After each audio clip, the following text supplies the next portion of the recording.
ತುರುವೇಕೆರೆ ತಾಲೂಕಿನ ಮಾಯಸಂದ್ರ ಟಿಬಿ ಕ್ರಾಸ್ನಲ್ಲಿರುವ ಶ್ರೀ ಆದಿಚುಂಚನಗಿರಿ ಶಾಖಾ ಮಠದ ಎಸ್ಬಿಜಿ ಶಾಲೆಯಲ್ಲಿ ಎಲ್ಕೆಜಿಯಿಂದ 2ನೇ ತರಗತಿ ಚಿಣ್ಣರಿಗಾಗಿ ಚಿಣ್ಣರ ವೇಷಭೂಷಣ ಸ್ಪರ್ಧೆ ಮತ್ತು ನೂತನ ಮಾತೃಭೋಜನ ಕಾರ್ಯಕ್ರಮವನ್ನು ಆಯೋಜಿಸಲಾಗಿತ್ತು.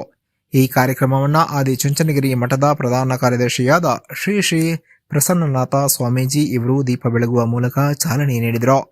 ಮಾತೃಭೋಜನ ಕಾರ್ಯಕ್ರಮದಲ್ಲಿ ಸುಮಾರು 300ರಿಂದ 400ಕ್ಕೂ ಹೆಚ್ಚು ವಿದ್ಯಾರ್ಥಿಗಳು, ಪೋಷಕರು ಹಾಜರಿದ್ದರು.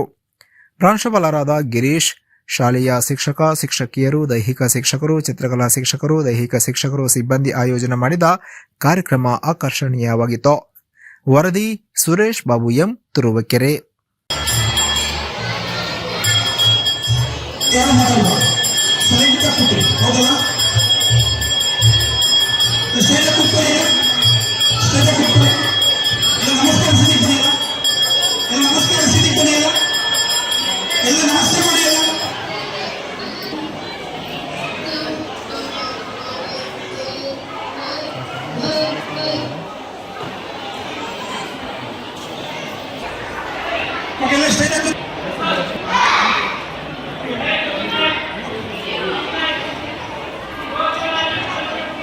Attention, try position.